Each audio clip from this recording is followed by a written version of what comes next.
Today has been a good day.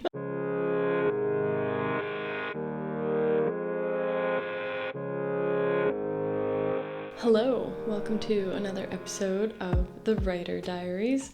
It's day 15, we're halfway through.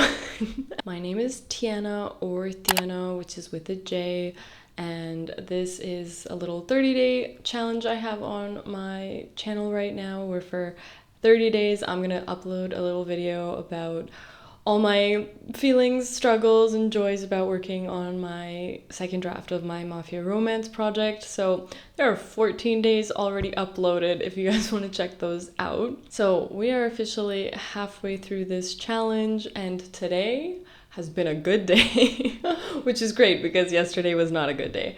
I'm at like 791 words for today. The words were just flowing. It was going really well compared to the last few days, which have just been very, I don't know, kind of taxing to write. So I'm very happy that today it was just like the tap was turned on and the water just kept coming. So I'm very happy to have finished that for today and that it actually went really well. It just goes to show, I guess, that sometimes you gotta just push through the bad days and you have to just keep pushing no matter what, even if you're kind of hating it, even if it feels like you're kind of like crawling through the mud and it just sucks. There's better days coming, so you just got to get through the bad days sometimes to get there. I actually wanted to know in this little like second half of the writer diaries that I've got going on what you guys want to see from me. So please leave a comment down below on what sorts of content that you want to see in these next 15 days of the writer diaries. Do you want me to share more about my project, within reason, of course? Do you want me to talk more about me and things about me as a writer or writing tips? I'll be honest though, I don't really see myself as like some sort of writing authority to be giving like too much writing advice, which is why I haven't done it on this channel. It's also not necessarily the purpose that I'm aiming for in terms of like actually giving people advice on how to write strong characters or how to, use symbolism in writing. I don't know. I prefer more of like the lifestyle aspect of being a writer, but I'd love to include you guys in this writer diary series that I've got going on.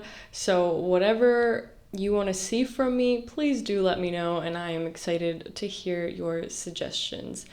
And I guess as a little mini celebration that I've made it through 15 days now of this little writer challenge that I set for myself, I figured that I would tell you 5 things about Project t.o.d, which I don't think I've shared before on this channel. Some basic stuff which you guys already know is that this is a mafia romance novel, but I always say it's more mafia, less romance, because a lot of the mafia romance that's out right now is very focused heavily on the romance. A lot of it is very smutty, not gonna lie. I've read so much of it, so I know my book, no.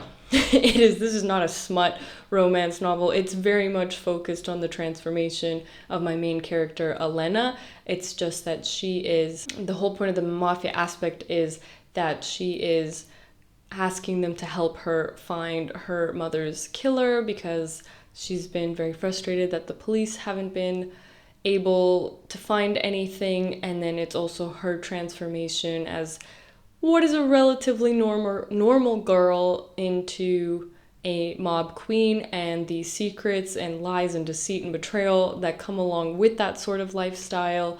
So it's very much focused on those sorts of topics versus just,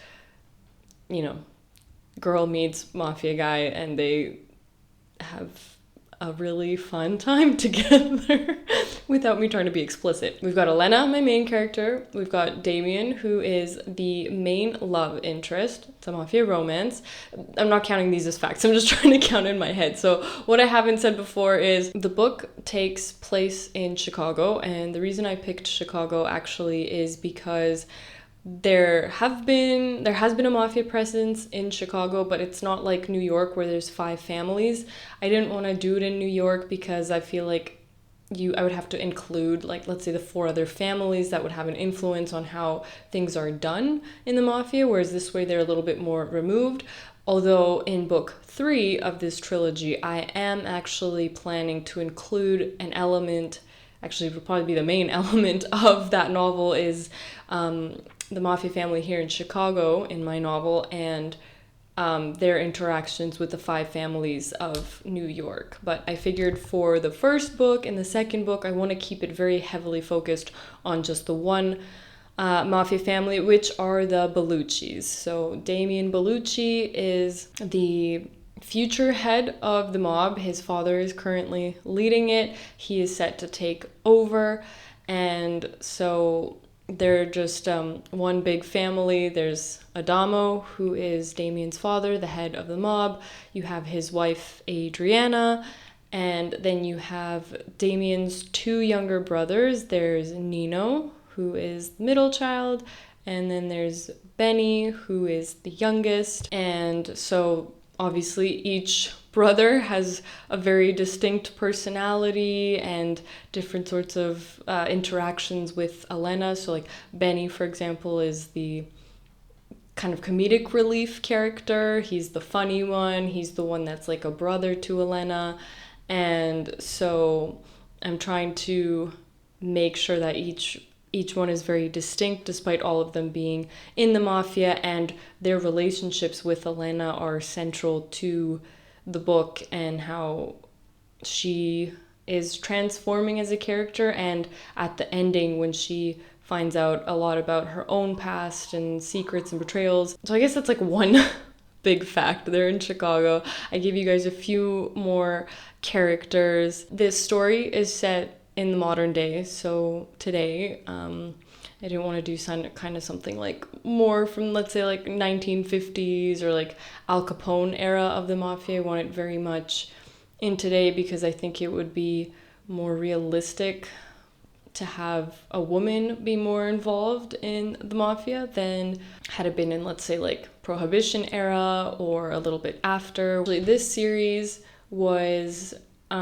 initially inspired actually by 2 mafia romance series. There's the Carter Reed series, which is by an author whose name is very similar to mine. She spells it Tijan, but I don't know, does she go by Tian, Tijan?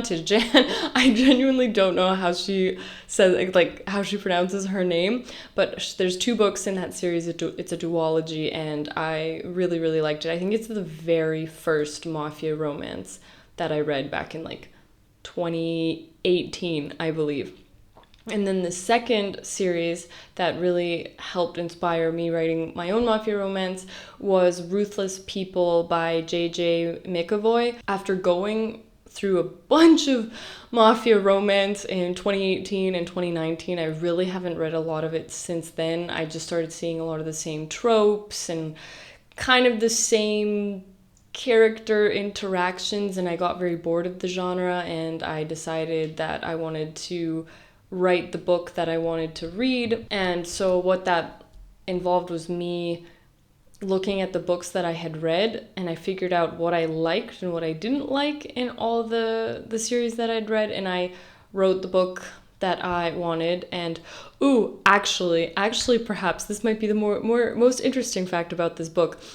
The beginning, it actually starts in the modern day and then ends in the modern day, and then the whole first book is actually set in the past, so it's like this circular ending. That's why there's a prologue and an epilogue. Like, I don't know why people hate prologues, by the way. Can somebody tell me what's up with that? Because it makes sense in my book, I think, to have a prologue. But in the prologue, the scene that happens between Elena and Damien, it's actually like inspired by a dream that I had, I don't even know how many years ago, of like, I don't know if it was from a movie or something I saw, but it was this inspiration of a woman. It was a dream of a woman who was in her apartment, and her apartment is broken into by like an ex-lover of hers, and he's coming in and he's like you gotta come with me, girl. And she's like, ugh, why, dude? Like, leave me alone.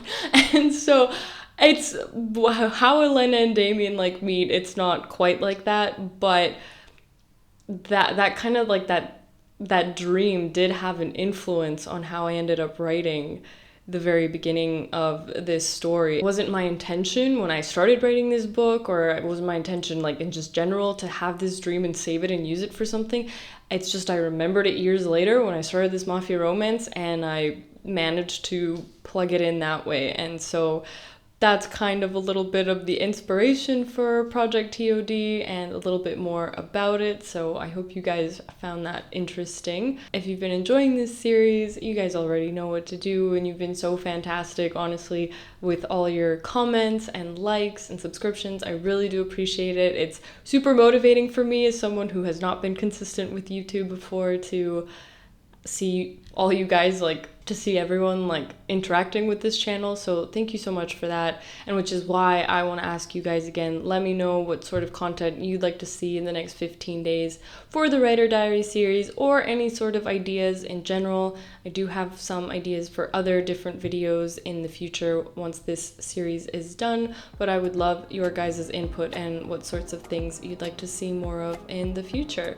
So thanks for watching this 15-day Writer Diary, and I'll see you in the next one. Bye!